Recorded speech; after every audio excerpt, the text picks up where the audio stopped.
देखिए, नीतीश जी सब दिन से इस पक्ष में रहे हैं कि जिसकी जो संख्या बल है उसके आधार पर उम्मीदवार बनाया जाए। नीतीश जी ने आज तक कभी भी राज्यसभा और विधान परिषद के चुनाव में मतदान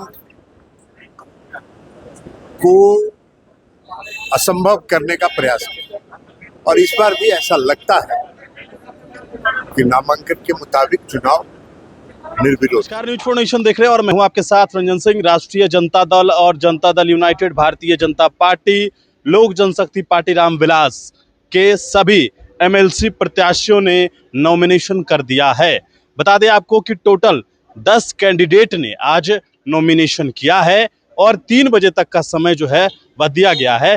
3 बजे तक जो और कोई नॉमिनेशन करना है तो वो करे, उसके बाद स्क्रूटनी होगी। स्क्रूटनी के बाद नतीजे सामने आएंगे। लेकिन केंद्रीय मंत्री ललन सिंह और जनता दल यूनाइटेड में सेकंड नंबर के जो नेता हैं नीतीश कुमार के बाद जो ललन सिंह हैं, उनका बयान सामने आया है। ललन सिंह ने कहा है कि नीतीश कुमार की यह इच्छा रही है। नीतीश कुमार शुरू से जब वह रहे हैं तो वह कभी भी राज्यसभा और विधान परिषद के चुनाव के पक्ष में नहीं रहे हैं और यह नीतीश कुमार ही चाहते थे कि किसी प्रकार का कोई चुनाव एमएलसी चुनाव में नहीं हो। राज्यसभा में भले हुआ, हालांकि राज्यसभा में नीतीश जी खुद गए थे, उस समय वोटिंग हुआ, लेकिन इस बार विधान परिषद के 10 सीटों पर चुनाव है। इसमें एक सीट उपचुनाव का है जो कि नीतीश कुमार का खाली हुआ है।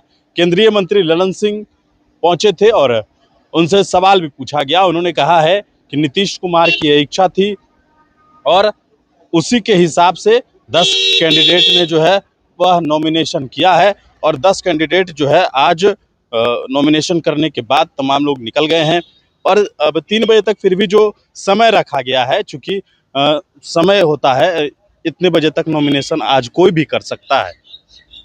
अब ऐसे में देखना होगा फिर नामांकन वापस की तारीखों का भी जो है वो 11 तारीख को रखा गया है, तो वो भी देखना होगा। 18 को चुनाव और नतीजे दोनों की बात हुई है। हालांकि अब जिस तरीके की सियासत दिख रही है उसमें समझ नहीं आ रहा है कि क्या होगा नहीं होगा। हालांकि अब कुछ होना नहीं है। उपेंद्र कुशवाहा के बेटे जो है वह रह गए हैं, आने वाले समय में उनको इस्तीफा देना पड़ सकता है। और साथ ही साथ क्या कुछ कहा है केंद्रीय मंत्री ललन सिंह ने, आप खुद सुनिए। किनारे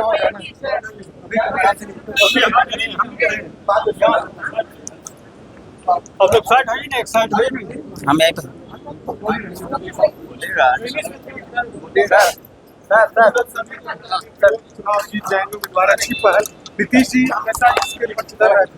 देखिए, नीतीश जी सब दिन से इस पक्ष में रहे हैं कि जिसकी जो संख्या बल है उसके आधार पर उम्मीदवार बनाया जाए। नीतीश जी ने आज तक कभी भी राज्यसभा और विधान परिषद के चुनाव में मतदान को असंभव करने का प्रयास किया और इस बार भी ऐसा लगता है कि नामांकन के मुताबिक चुनाव निर्विरोध।